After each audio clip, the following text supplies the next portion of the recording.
Jai Hind दोस्तों, welcome back to the Smart IAS Foundation. You are watching Pre-Secure with me Raj Gaurav, and on today October 23 we will discuss these topics from current affairs from both prelims and mains perspective. हम detail में इन current affairs के topic को discuss करेंगे prelims और mains दोनों perspective में. So the very first topic is Indian railways green transition initiative. Indian railway जो कि ना सिर्फ इंडिया के लिए ना सिर्फ एशिया के लिए बल्कि पूरे वर्ल्ड में अपना एक इम्पॉर्टेंट प्लेस रखता है. वर्ल्ड के लार्जेस्ट रेलवे नेटवर्क्स में से एक. अच्छा, वर्ल्ड का लार्जेस्ट रेलवे नेटवर्क बोल रहे हैं तो क्या तुम ये ढूंढ कर बता सकते हो कि क्या ये वर्ल्ड लेवल पे फर्स्ट है, सेकंड है, थर्ड है, फोर्थ है, फिफ्थ है, कौन से ऑर्डर में आता है? फर्स्ट से लेके फिफ्थ में से एक ऑर्डर है इंडियन रेलवेज का. ये ढूंढ कर तुम मुझे बताना as per the spread of railway network उसके अकॉर्डिंग. उसके हम ग्रीन ट्रांजिशन इनिशिएटिव की बात करेंगे कि किस तरह से वर्ल्ड के लार्जेस्ट नेटवर्क्स में से एक आने वाला है इंडियन रेलवे अगर ग्रीन ट्रांजिशन कर रहा है. अगर ये सपोज जो भी कार्बन के ऑक्साइड्स होते हैं या सल्फर या नाइट्रोजन के ऑक्साइड्स उनका एमिशन कम करेगा, देन ऑब्वियसली क्लाइमेट चेंज को लेकर हमारी जो पहल है हम उसको अच्छे से सक्सेसफुली अचीव कर पाएंगे. So it is very much important. आप इससे रिलेटेड एमसीक्यूज प्रीलिम्स में तो देखोगे ही, साथ ही साथ मेंस में भी आप वैल्यू एडिशन कर सकते हो इस आंसर से बहुत अच्छे से जीएस पेपर 3 में. The second topic is Commonwealth games. Commonwealth games, इसको लेकर एक नई खुशखबरी क्या आई है? वैसे अभी ये रिकमेंडेशन है, फाइनल नहीं हुआ है. फाइनल डिसीजन नवंबर में ले लिया जाएगा. That the Commonwealth games of 2030 का कॉमनवेल्थ हो सकता है कि भारत में अहमदाबाद गुजरात में करवाया जाए, भारत में करवाया जाए. अभी पूरी तरह से फाइनल नहीं हुआ है ना, अगेन मैं बता रहा हूं, बट होने के चांसेस हैं. The third topic would be a very ambitious project of the government of India, the honourable prime minister, पर ड्रॉप मोर क्रॉप स्कीम, जिससे कि एग्रीकल्चर हो रहा है हमारे यहाँ के जो फार्मर्स हैं उनके लिए इरीगेशन में काफ़ी उन्हें सपोर्ट मिलेगा. देखो स्कीम का नाम भी कितना अच्छा है, पर ड्रॉप मोर क्रॉप, कि जितना भी हम पानी का बूंद यूज करेंगे ना उससे हम ज़्यादा से ज़्यादा क्रॉप की सिंचाई कर सके. That is the perspective of this scheme, that is the purpose of this scheme. The fourth topic is India Mongolia relations. India और मंगोलिया के रिलेशन स्पेशली इंपॉर्टेंट क्यों हो जाते हैं? सो दैट हम चाइना को काउंटर कर सके. इंडिया मंगोलिया रिलेशंस आज डिस्कस करेंगे इसे. And then Saksham counter US grid. US grid unidentified objects जो होते हैं ना, जिन सिंपली हम क्या बोलते हैं, सिंपली ड्रोन्स. तो ड्रोन्स को काउंटर करने के लिए जो भी ड्रोन्स आते हैं, सपोज इंडिया के बॉर्डर एरियाज में, इट्स वेरी सेंसिटिव. अभी हमने ऑपरेशन सिंदूर के टाइम में भी देखा, the Pakistanis they try to target the border areas through drones. So ये जो ड्रोन वॉरफेयर स्टार्ट हो रहा है इसको काउंटर करने के लिए इंडिया का सक्षम नेटवर्क, जो कि इंडिया को सच में सक्षम बनाएगा, कैपेबल बनाएगा इनकमिंग होस्टाइल ड्रोन्स को रोकने के लिए, उनको डिस्ट्रॉय कर देने के लिए. एंड देन फिर उसके बाद आज और कल के प्रैक्टिस क्वेश्चंस होंगे आपके पास. ठीक है. सो पहला टॉपिक है Indian railways green transition initiative. आप यहाँ पे द हिंदू का एक बड़ा अच्छा आर्टिकल देख सकते हो. इंडियन रेलवे जो कि यूजुअली ऐसे ब्राउन कलर में दिखाया जाता है, अभी किस कलर में दिखाया जा रहा है? ब्लू कलर में दिखाया जा रहा है. ब्लू कलर किसका है? ब्लू है पानी पानी का कलर, जैसा हनी सिंह ने बोला था. तो कवि हनी सिंह क्या बोलते हैं कि ब्लू है पानी पानी. उससे पहले एक पुर्तगीज गवर्नर ने भी बोला था कि ब्लू है पानी पानी, राइट. H2 का यूज करके, ग्रीन हाइड्रोजन का यूज करके ग्रीन ट्रांजिशन करने का प्लानिंग कौन कर रहा है? Indian railways. इसके लिए अभी एक ट्रायल भी किया गया और वो ट्रायल सक्सेसफुल रहा. ठीक है. अब हम इसको डिटेल में देखते हैं. पहला स्टेटमेंट क्या? पहला स्टेटमेंट ये that Indian railways aims to achieve net zero carbon emission. अब नेट जीरो कार्बन एमिशन तब हो पाएगा जैसे हम सपोज H2 पे डिपेंड करें, हम रिन्यूएबल एनर्जी सोर्सेज पे डिपेंड करें जिससे कि CO2 एमिशन या कार्बन एमिशन ना हो, तभी हम नेट जीरो की तरफ बढ़ पाएंगे by 2030 with nearly 98% of its broad gauge network electrified. Yes, ये दोनों टारगेट है कि हम एक तरफ अपना 98% ब्रॉड गॉज जो नेटवर्क है ना उसको इलेक्ट्रीफाई भी कर रहे हैं, but net zero carbon emission target को 2030 तक पूरे करते हुए. इलेक्ट्रिसिटी चाहिए तो सही, लेकिन हम उसको कोल बेस्ड पावर प्लांट से नहीं लाएंगे, हम उसको H2 के यूज से लाएंगे. स्टेटमेंट करेक्ट है पहला वाला. Second, the Hydrogen for Heritage initiative focuses on introducing hydrogen-powered trains on non-electrified routes, supporting the National Green Hydrogen Mission. Again a correct statement. National Green Hydrogen Mission के according जो भी हमारे non electrified roots हैं, मतलब suppose एक example लेते हैं कि ए से लेकर बी, ए किसी भी स्टेट का पर्टिकुलर एक रेलवे स्टेशन और बी इसके बीच में रेलवे लाइन तो है, पर ये रेलवे लाइन अभी भी इलेक्ट्रीफाइड नहीं है, अभी भी यहाँ पर क्या यूज करके चलाया जा रहा है, कोल यूज करके डायरेक्टली। तो सबसे पहले टारगेट क्या होगा हाइड्रोजन फॉर हेरिटेज इनिशिएटिव का, कि इन एरियाज को टारगेट किया जाए, यहाँ पे हाइड्रोजन पावर्ड फ्यूल्स यूज करके ट्रेन चलाई जाए, जिससे कि कोल पे डिपेंडेंसी ही खत्म हो जाए। ये सेकंड स्टेटमेंट भी correct. Third, the DFC dedicated freight corridor are primarily design to enhance high speed passenger connectivity between major cities. Contradicting नहीं लग रहा है इस स्टेटमेंट का दो पार्ट, यहां लिखा हुआ dedicated freight corridor, freight corridor मतलब मालगाड़ी के लिए, और मालगाड़ी में हम यहाँ पैसेंजर्स की बात कर रहे हैं, दोनों कॉन्ट्राडिक्टरी हो गए, स्टेटमेंट रॉन्ग होगा। आंसर क्या होगा 1 and 2 ओनली, ठीक है। सो हमारा आंसर हो गया 1 and 2 ओनली यहाँ पर। चलिए अब हम और डिटेल में देखते हैं। सो पहला स्टेटमेंट कि नेट जीरो कार्बन एमिशन हमें अचीव करना है 2030 तक। 2030 टारगेट रखा गया है सस्टेनेबल डेवलपमेंट गोल्स के अकॉर्डिंग, SDG के अकॉर्डिंग हमने ये टारगेट डिसाइड किया है हर नेशन ने। अब इसी के अकॉर्डिंग एक सक्सेसफुल ट्रायल अभी चेन्नई में किया गया, इंडिया का पहला hydrogen powered coach integral coach factory Chennai में सक्सेसफुल ट्रायल हो चुका है। अब इस ट्रायल को धीरे धीरे हम और प्रैक्टिकल फॉर्म में ट्रैक्स पे उतार देंगे।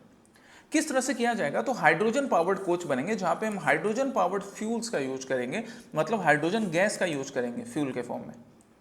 इसके खासियत क्या क्या है हाइड्रोजन फ्यूल की, जब जो हाइड्रोजन फ्यूल के अकॉर्डिंग ट्रेन चलाया जाएगा, that inside the train hydrogen is feed into a fuel cell, और डायरेक्टली उस फ्यूल सेल से electricity, heat and water vapour generate होगा। कार्बन के ऑक्साइड्स जनरेट नहीं होंगे। जब कार्बन के ऑक्साइड्स जनरेट नहीं होंगे तो क्लाइमेट चेंज का जो हमारा टारगेट है, क्लाइमेट चेंज को सही करने का, क्लाइमेट चेंज के एडवर्स इम्पैक्ट को घटाने का, या नेट जीरो इमिशन का, वो अचीव हो पाएगा। की इनिशिएटिव इसके लिए क्या है, electrification and DFC dedicated freight corridor. So nearly 45,000 kilometre of broad gauge lines electrified in last decade covering 98% of the network. यहां से दो चीज देखो दिख रही है, एक थी हमने 98% तक हमारा जो ब्रॉड गॉज लाइन है उसको हमने इलेक्ट्रीफाई कर दिया। तो इलेक्ट्रीफाई कर दिया तो डायरेक्टली हमारी डिपेंडेंसी कोल पर कम हो गई, है ना। लेकिन हम ये भी जानते हैं कि हमारे देश में सबसे ज्यादा इलेक्ट्रिसिटी कौन से पावर प्लांट से बनती है, कोल पावर प्लांट से। सो इनडायरेक्टली अभी भी बनी हुई है। तो अगर हम H2 का यूज करेंगे तो ये जो इनडायरेक्ट डिपेंडेंसी है ना वो भी कम हो जाएगी। रिन्यूएबल एनर्जी इंटीग्रेशन करना, 756 मेगावाट रिन्यूएबल कैपेसिटी इंस्टॉल हो चुकी है, जिसमें सबसे ज्यादा शेयर किसका है, ऑब्वियसली सोलर का, इंडिया में सोलर का रहेगा।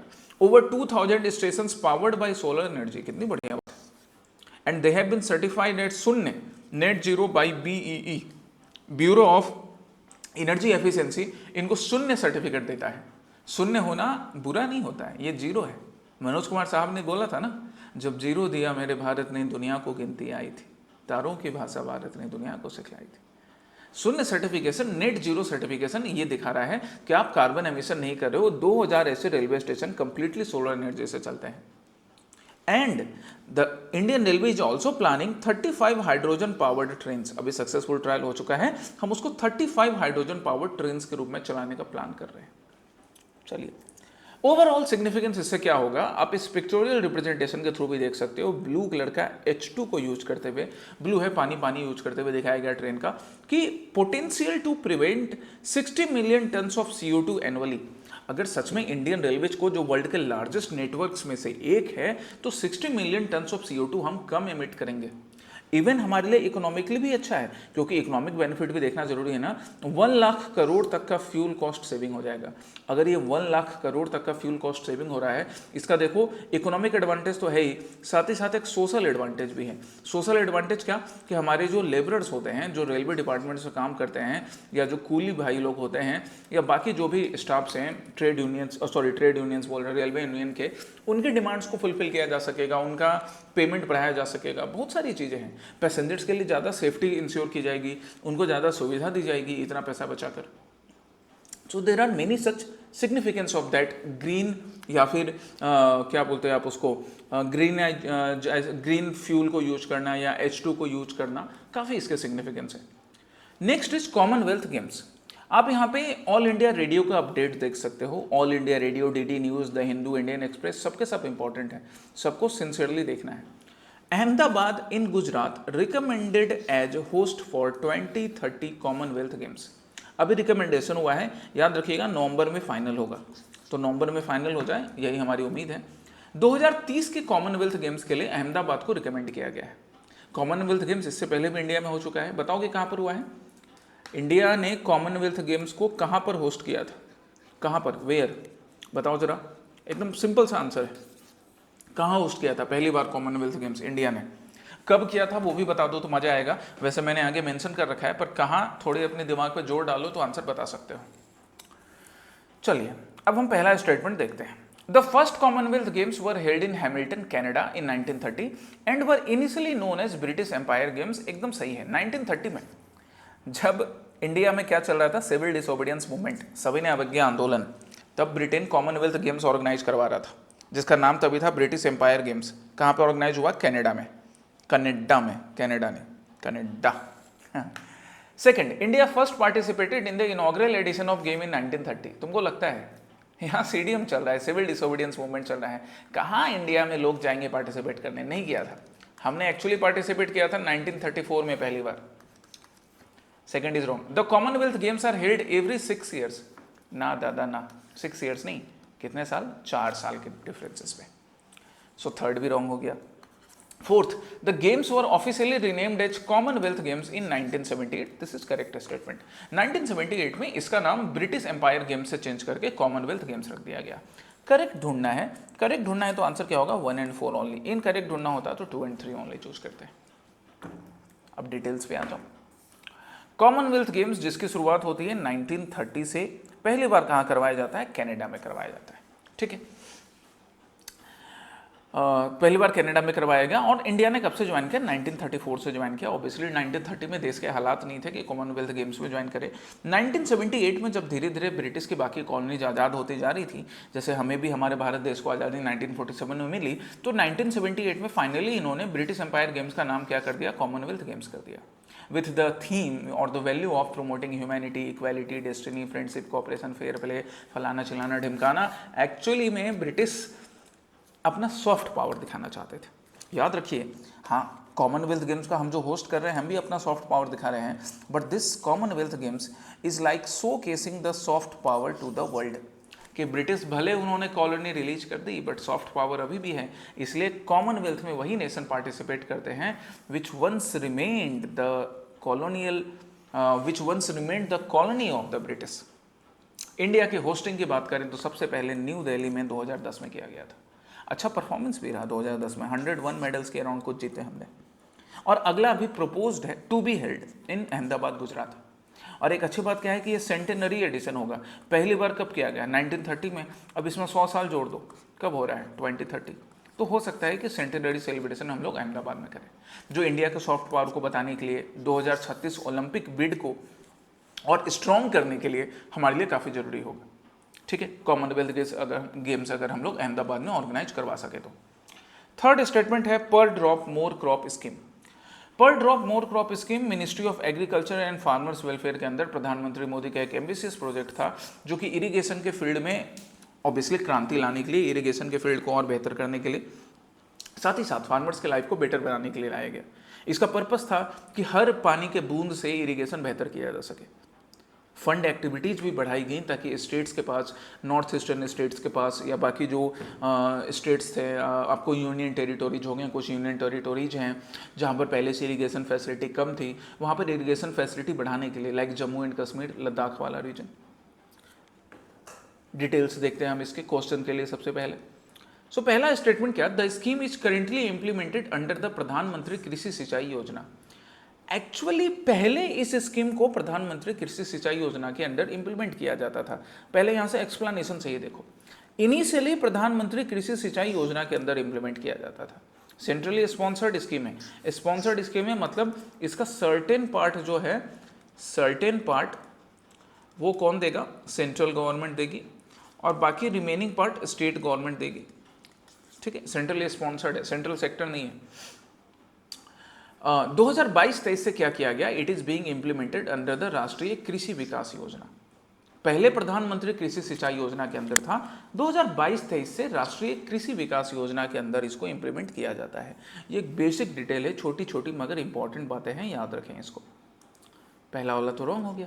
Second, under the recent changes states UTs are now allowed to exceed the earlier fund allocation limits for other interventions based on local agro climatic needs. ये वही मैंने तुम्हें बताया, जैसे नॉर्थ ईस्टर्न स्टेट्स हो गए, या जैसे जम्मू एंड कश्मीर की बात हो गई, या जैसे बिहार के किसी रिमोट रीजन की बात हो गई, या पंजाब की खैर वैसे जरूरत नहीं है पंजाब को, राजस्थान की हम बात कर लेते हैं, तो इंडिया के कई नॉर्थ ईस्टर्न स्टेट्स हो गए, है ना, जम्मू एंड कश्मीर लद्दाख हो गया, बिहार का रिमोट रीजन हो गया, राजस्थान के कुछ एरियाज हो गए, ड्राई रीजन्स वाले एरियाज हो गए, गुजरात के ड्राई रीजन्स वाले एरिया हो गए। तो स्टेट्स के पास ये ऑप्शन है कि आप अपने तरीके से ना फंड का न्यू काइंड ऑफ एलोकेशन कर सकते हो, डिफरेंट एलोकेशन कर सकते हो। एक सेट एलोकेशन किया जाता है, बट कुछ स्टेट्स को अब ये दिया गया है, आप कह सकते हो थोड़ी सी ऑटोनॉमी दी गई है ना, कि आप अपने अकॉर्डिंग फंड का बेटर एलोकेशन कर सकते हैं as per the local agro climatic needs. क्योंकि ये जो भी मैंने रीजन्स बताए हैं इनके एग्रो क्लाइमेटिक नीड्स डिफरेंट है, लोकलाइज नेचर के हैं, अलग अलग रीजन में थोड़ा थोड़ा डिफरेंस दिखता है। सो उसके अकॉर्डिंग वो फंड का बेटर शेयरिंग कर सकते हैं। 2 is correct. The ICAR, Indian Council of Agriculture Research, supports the scheme with technological inputs like fertigation and smart irrigation scheduling। एकदम सही है, इसमें कुछ भी सोचने वाली बात नहीं है। Indian council of education research जो है एक लीडिंग इंस्टीट्यूशन है जो अपने ऐसे टेक्नोलॉजिकल एक्सपर्टाइज शेयर करने का काम करती है। So 2 and 3 are the correct statements. ठीक है, अब आपको पर्पस तो समझ में आ ही चुका है, किसके अंडर इंप्लीमेंट किया जाता है वो देख चुके हो, और डिटेल पर हम आते हैं। मिनिस्ट्री कौन से रिस्पॉन्सिबल है, तो then obviously ministry of farmers, ministry of agriculture and farmer welfare, जो माइक्रो लेवल पर वाटर कंजर्वेशन के साथ साथ फार्मर इनकम को भी बढ़ाएगी। वाटर कंजर्वेशन भी जरूरत है, वाटर को वेस्ट नहीं कर सकते, लेकिन उसी वाटर का यूज करके फार्मर्स को इरिगेशन बेनिफिट भी मिले, ये भी रखा गया है। पहले जो फंड शेयरिंग था वो ज़्यादा टाइट था, अब फ्लेक्सिबिलिटी दी गई है स्टेट्स एंड यूनियन टेरिटोरीज को as per their agro climatic conditions, local agro climatic conditions. 2015-16 से जब इसको स्टार्ट किया गया तो देखा गया कि it has covered very well, 83.0 lakh hectares को कवर किया गया माइक्रो इरिगेशन के रूप में। And so the outcomes are convincing, the outcomes are motivating, अच्छा आउटकम्स है ना, एनकरेजिंग आउटकम्स निकल कर आया है पर ड्रॉप मोर क्रॉप स्कीम से। The fourth topic is India Mongolia relations. India Mongolia relations, आप यहाँ पे देख सकते हो ऑनरेबल प्राइम मिनिस्टर अपने मंगोलियन काउंटर पार्ट के साथ हैं। India to train border security forces of Mongolia. हमारे भारत की जो बीएसएफ है ना, ये वर्ल्ड के best performing border security forces में से एक है। हमारे बीएसएफ के जो जवान हैं उन्होंने हमेशा भारत देश का जो सीना है वो गर्व से चौड़ा किया है, सर को हमेशा उठाए रखा है। अब इन्हीं के एक्सपर्टाइज को यूज करके हम लोग मंगोलिया के भी बॉर्डर सिक्योरिटी फोर्स को ट्रेन करेंगे। ये एक बढ़िया स्ट्रेटेजिक रिलेशन है मंगोलिया के और इंडिया के बीच में। ठीक है, चलिए। अच्छा, प्राइम मिनिस्टर मोदी का, ऑनरेबल प्राइम मिनिस्टर का मैंने पिक्चर यहाँ पर दिखाया, इससे आपको एक स्टेटमेंट सॉल्व करने में मदद मिलेगी, इसलिए हर पिक्चर का रेलेवेंस है। पहला statement, Mongolia shares a border with both Kazakhstan and China making it a key player in central Asian region. अब ये आंसर करने के लिए तुम्हें चाहिए मैप। ये देखो मैप, ये ऊपर तुमको मंगोलिया दिख रहा है, मंगोलिया, ये है रसिया, ये यहाँ चाइना है, कजाकिस्तान दिख रहा है कि कजाकिस्तान के साथ ये अपना बॉर्डर शेयर कर रहा है, नहीं ना, so it does not share its border with Kazakhstan. ठीक है, पहला स्टेटमेंट रॉन्ग हो गया। ये चाइना और रसिया के साथ अपना बॉर्डर शेयर करता है, कजाकिस्तान के साथ नहीं, अभी wrong. India supported Mongolia's entry into the United Nations and its recognition of Bangladesh independence. India क्यों नहीं सपोर्ट करेगा, बिल्कुल करेगा, तभी तो अभी बेहतर रिलेशन है। The strategic partnership between India and Mongolia was formalised during president Ramnath Kovind visit to Mongolia. Actually president Ramnath Kovind ji के विजिट के ड्यूरेशन में नहीं, ऑनरेबल प्राइम मिनिस्टर के विजिट के ड्यूरेशन में स्ट्रेटेजिक रिलेशन फाइनलाइज किए गए। सो थर्ड रॉन्ग हो गया। Fourth, the military exercise nomadic elephant, कितना अच्छा नाम है, nomadic elephant, is conducted annually alternating between India and Mongolian territory. Yes, correct. India और मंगोलियन टेरिटोरी के बीच भी जो बाइलेटरल एक्सरसाइज होती है, मिलिट्री एक्सरसाइजेज, ये इसका नाम क्या है, नोमैडिक एलिफेंट, बड़ा अच्छा नाम है नोमैडिक एलिफेंट, याद रखना। करेक्ट स्टेटमेंट ढूंढना है, तो करेक्ट स्टेटमेंट क्या क्या हो गया भैया हमारा, 2 and 4 ओनली, कहीं दिख रहा है क्या, बी, 2 and 4 ओनली। अच्छा जी, सो मैप यहाँ पर आपको सामने दिख रहा है, उसी के अकॉर्डिंग हमारा पहला आंसर तो मिल गया कि मंगोलिया एक लैंड लॉक्ड रीजन है। लैंड लॉक तो दिख रहा है, ये उल्टा सा मंगोलिया, ऊपर रसिया नीचे चाइना। इसका जो कैपिटल है वो भी अजीब है, उलान बटार, उल्टा सा दिखने वाला है, कटोए को उल्टा कर दो या किसी इंसान को उल्टा कर दो तो ये ऐसा कुछ दिखेगा, उलान बटार। बट ये बड़ा एक यूनिक लोकेशन पे पड़ता है। यूनिक लोकेशन कैसे? It lies between Siberian plateau and Gobi desert and so making it strategically significant in the Eurasian heartland linking East and Central Asia. East and Central Asia को connect करने के लिए एक strategic location में पड़ता है Mongolia. Rich भी है मिनरल रिसोर्सेज में, coal, gold, copper, lithium, fluorspar, all this things are very much important in the changing technological scenario, that's why strategic relation इनके साथ बनाना बढ़िया है।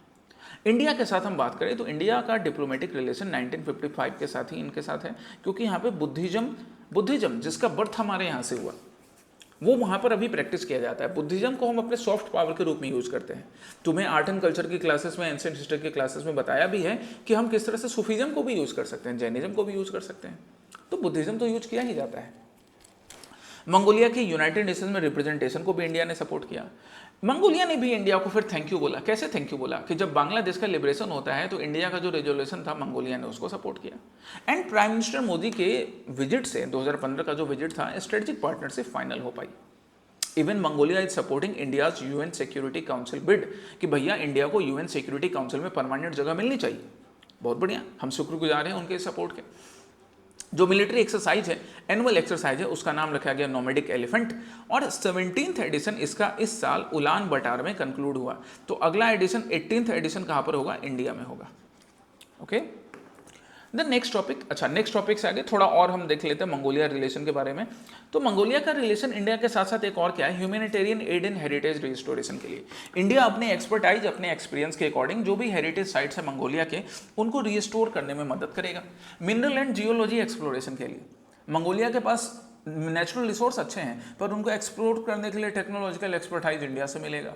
कोऑपरेटिव सोसाइटी प्रमोट करने के लिए हमने तो कोऑपरेटिव सोसाइटी के फील्ड में अमूल जैसी कोऑपरेटिव कंपनी, कोऑपरेटिव सोसाइटी ने कितना बढ़िया काम किया।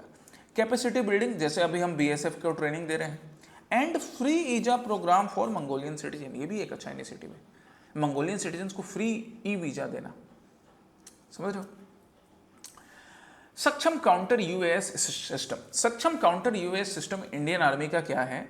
अच्छा, इंडियन आर्मी क्या है ये भी मैंने बोल ही दिया, तो आपको एक चीज समझ में आ गई कि इंडियन आर्मी यूज करेगी इंडिजीनियस, स्वदेशी निर्मित सक्षम, नाम भी इसलिए इंडिजीनियस है, Saksham counter US grid to secure tactical battlefield space.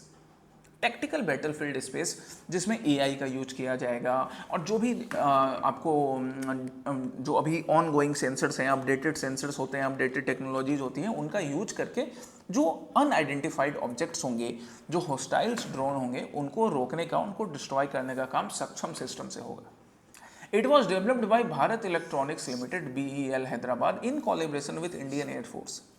BEL ने डेवलप किया है, ये पार्ट सही है, बट इंडियन आर्मी के साथ, इंडियन एयरफोर्स के साथ मिलकर नहीं। सो फर्स्ट स्टेटमेंट रॉन्ग हो गया। It was procured under the fast track procurement mechanism to address urgent operational needs, एकदम सही है। फास्ट ट्रैक प्रोक्योरमेंट जो है वो जल्दी से जल्दी अपने मिलिट्री या डिफेंस नीड्स को फुलफिल करने के लिए बनाया गया है। The system enhances surveillance and counter drone capability specifically within India's maritime exclusive economic zone। Maritime exclusive economic zone के लिए नहीं बनाया गया है, जो लैंड बॉर्डर्स है ना उसके लिए बनाया गया है, तभी तो इंडियन आर्मी यूज कर रही है। It provides secure control over the air littoral that is low latitude air space up to 3000 metres. Yes correct, low latitude air space तक इंडियन आर्मी इसको यूज कर सकती है एयर सिक्योरिटी के लिए। इनकरेक्ट ढूंढना था, तो आंसर इनकरेक्ट में क्या क्या है हमारे 1 and 3 ओनली। ये रहा हमारा incorrect 1 and 3 only, but correct answer है। ये हमारा सक्षम है, ठीक है, AI ड्रिवन है, कमांड एंड कंट्रोल सिस्टम है, मॉडिफाइड सेंसर्स लगे हैं, भारत इलेक्ट्रॉनिक्स लिमिटेड ने डेवलप किया है इंडियन आर्मी के नीड को फुलफिल करने के लिए। पर्पस क्या हो गया भैया? अच्छा, फास्ट ट्रैक प्रोक्योरमेंट क्या हो गया? तो डिफेंस एक्विजिशन को फास्ट करना, लेंदी प्रोसेस को बाईपास करके जल्दी से खरीद लेना और अपने इमरजेंसी सिचुएशन के नीड को फुलफिल करना। स्पेशली ऑपरेशन सिंदूर के टाइम में हमें इस चीज़ का एहसास हुआ कि हमको एंटी ड्रोन वॉरफेयर में भी बेस्ट बनना है। दैट्स वाई ये सक्षम सिस्टम इनेबल किया जा रहा है। ये हमें पाकिस्तान और चाइना के साथ हमारे फ्रंटियर्स को सिक्योर करने में हेल्प करेगा, आत्मनिर्भर बनाएगा हमें डिफेंस के सेक्टर में, और साथ ही साथ नेटवर्क सेंट्रिक वॉरफेयर जो होता है या ड्रोन बेस्ड वॉरफेयर जो होता है वहाँ पर भी हमें कैपेबल बनाने का काम करेगा। सक्षम बनाने का। सिविल सर्विसेज में सक्षम बनने के लिए प्री सिक्योर को, बाकी चीज़ों को ध्यान से देखो, तुम सक्षम बन जाओगे। अब हम प्रैक्टिस क्वेश्चन पर आते हैं। कल वाला जो पहला प्रैक्टिस क्वेश्चन था वो था सेंडाई फ्रेमवर्क पर, और ये सेंडाई फ्रेमवर्क बिल्कुल एक यूएन बैक्ड फ्रेमवर्क है जो कि डिजास्टर रिस्क रिडक्शन के लिए काम करता है। कब से एग्जिस्टेंस में है? 2015 से, और कितने पीरियड के लिए? 15 साल के लिए, 2030 तक। तो पहला स्टेटमेंट सही है, it was the first major agreement of the post 2015 development agenda and provides concrete actions to protect development gains from the risk of disaster. मतलब हम एक बड़ी सी इमारत बना रहे हैं, पर ये इमारत इतनी बड़ी बना दिया कि भूकंप आ गया इसके वजह से। इमारत इतनी बड़ी बना दिया कि गिर गया, लोग दबकर मर गए। एक बड़ा सा डैम बनाया, पर वो डैम टूट गया तो लोग फ्लड में बह गए। ऐसा डेवलपमेंट हमें नहीं चाहिए। ऐसे डेवलपमेंट की वजह से डिजास्टर हो सकता है, उस चीज को सही करने का काम सेंडाई फ्रेमवर्क के अकॉर्डिंग इंश्योर किया जाएगा। पहला करेक्ट। दूसरा, it has 7 targets to be achieved by 2030। Yes, 7 global targets हैं जिसको 38 इंडिकेटर्स से मेजर किया जाता है, लाइक सस्टेनेबिलिटी प्रमोट करना, ग्लोबल डिजास्टर मोर्टेलिटी को कम करना, नंबर जो पीपल हैं अफेक्टेड डिजास्टर से उनको कम करना। ये सारे डिफरेंट टारगेट्स हैं, डिफरेंट इंडिकेटर्स इनसे एसोसिएटेड हैं, जिसको 2030 तक अचीव किया जाएगा। इनकरेक्ट इसमें से कोई नहीं है, ये भी करेक्ट था। आंसर क्या होगा? नाइदर 1 नॉर 2, क्योंकि कोई इनकरेक्ट नहीं है। दूसरा था ब्लैक बक के ऊपर, हमारे सलमान भाई का, सल्लू भाई का फेवरेट स्पीसीज। सल्लू भाई ने गलती से फिल्म की शूटिंग करते हुए शूटिंग कर दी थी। तो पहला स्टेटमेंट क्या बोल रहा है? Black bucks are found only in the Indian subcontinent. एकदम सही है, ब्लैक बक्स जो है ना वो सिर्फ इंडियन सब कॉन्टिनेंट में ही मिलते हैं। एंड इनका ना एक कल्चरल सेक्रेड वैल्यू भी है, स्पेशली कौन सी कम्युनिटी के लिए? बिश्नोई कम्युनिटी के लिए। समझ रहे हो ना?